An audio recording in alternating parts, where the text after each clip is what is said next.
Hi friends, welcome back once again. In this lecture, we are going to discuss the drawbacks या limitations of the Dauberniers model of classification of elements. डॉबर्नियर ने जो एक तरीका दिया था, हमने उसका way of classification of elements था, जो हम लास्ट लेक्चर्स में डिस्कस कर भी रहे थे।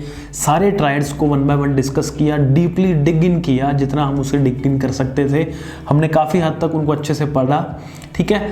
तो सब जगह पे सब चीज़ें सॉर्टेड भी थी, सब सही चल रहा था, सारी बातें कही गई बिल्कुल सही भी थी। फिर भी उसको क्यों रिजेक्ट किया गया, ये क्वेश्चन आप लोगों के मन में आ भी रहा होगा। तो उस क्वेश्चन का सोल्यूशन आपको इस लेक्चर में मिलने वाला है अभी, तो स्टे ट्यून्ड। ड्रॉबैक्स या लिमिटेशंस, इसकी कमियां क्या रही?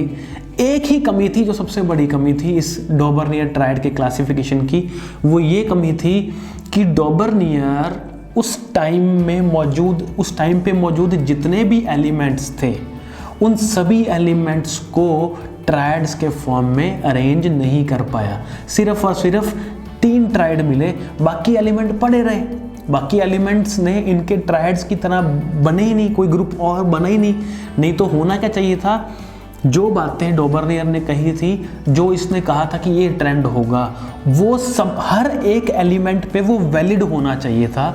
हर एक पे ना भी होता तो एटलीस्ट 95-99% एलिमेंट्स पे वो वैलिड होनी चाहिए थी बात। बट दुख की बात ये थी कि पूरे उस टाइम पे नॉन जितने भी एलिमेंट्स थे, 40, 50, 55 एलिमेंट्स, जितने भी एलिमेंट्स नॉन थे उस टाइम पे, उनमें से सिर्फ 3 ही ट्रायड बने, बाकी ट्रायड ही नहीं बने, ठीक है। तो ये सबसे बड़ी मेजर ड्रॉबैक या लिमिटेशन रही किसकी? डॉबर्नियर model of classification of element की या डॉबर्नियर ट्रायड्स की।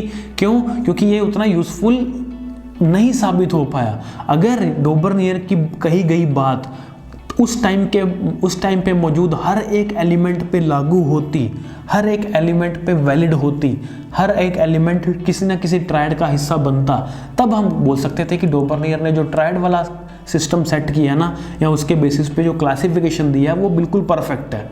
बट ऐसी बात हम इसीलिए नहीं बोल पाए क्योंकि वो पूरे एलिमेंट्स में से सिर्फ 3 ही ट्रायड पे अपनी बात को वैलिड रख सका, बाकी तो ट्रायड ही नहीं बने, ठीक है। तो अपने आप में this was the most major drawback of Dobereiner triads. ये सबसे बड़ा ड्रॉबैक रहा, जिसकी वजह से डॉबर्नियर ट्रायड्स को रिजेक्ट करने में हमें टाइम नहीं लगा, ठीक है। This was the major drawback of the Dobereiner triads. आप इसको अपनी लैंग्वेज में किसी भी तरीके से लिख सकते हो कि the major drawback of Dobereiner triads was कि all the then known elements were not making triads, ठीक है। लिखते हैं the major drawback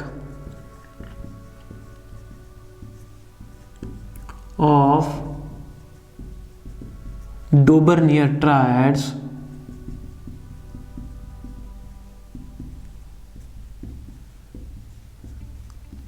was that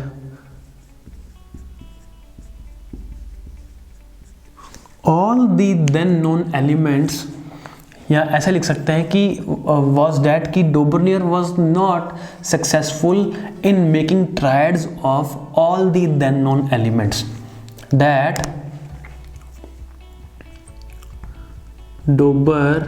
Daubernier was not successful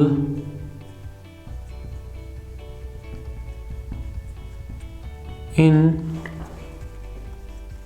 making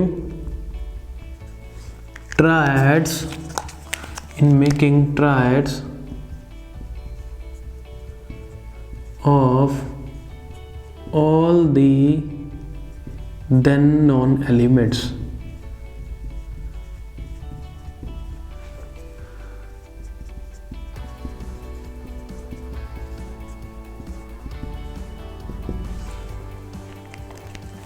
That is why it was considered useless. ऐसा भी लिख सकते हो, that is why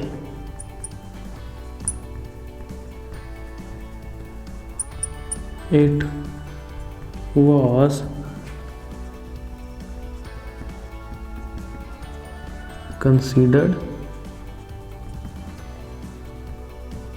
useless, ठीक है, तो ये मेजर ड्रॉबैक रहा किसका, डोबरनियर का। ड्रॉबैक क्या था, ड्रॉबैक ये था कि डोबरनियर उस टाइम पे मौजूद सभी एलिमेंट्स के ट्रायड बना ही नहीं पाया। ये अपने आप में बहुत बड़ी क्या थी, ड्रॉबैक थी, इसकी लिमिटेशन रही इस वे ऑफ क्लासिफिकेशन की। क्योंकि अगर डोबरनियर की कही गई बात उस टाइम पे मौजूद सभी एलिमेंट्स पे वैलिड होती ना, तो इनकी बात मानने का कुछ मायने भी रखते कि हाँ इनकी बात मानी जाती। बट क्योंकि इनकी कही गई बात उस टाइम पे मौजूद सारी एलिमेंट्स पे लागू ही नहीं थी, it was not at all valid on all the elements present at that time. This is why Dobernier's triads या Dobernier's way of classification of elements was considered to be useless. This is all for this topic. In the very next lecture we are going to discuss story of another scientist जिन्होंने क्या किया, जिन्होंने इसी काम को further आगे करते हुए इसी फील्ड में एलिमेंट्स के क्लासिफाई करने में हेल्प की, क्लासिफिकेशन करने में एफर्ट्स किए, सो डैट किसी ना किसी तरीके से हम किसी ऐसे मॉडल पे पहुंच जाएं, किसी ऐसे प्लेटफॉर्म पे पहुंच जाएं जिस प्लेटफॉर्म पे हम ऑलमोस्ट 118 एलिमेंट्स को ईजिली क्लासीफाई कर पाएँ और इस तरीके से क्लासीफाई कर पाएँ ताकि हम उस हर एक एलिमेंट को ईजिली स्टडी भी कर सकें, सारे ट्रेंड्स भी देख सकें, सारी प्रॉपर्टीज़ भी देख सकें बिना किसी हैक्टिक प्रोसेस के। ठीक है, so this is all for this topic guys, see you soon in the very next lecture. Thank you so much guys.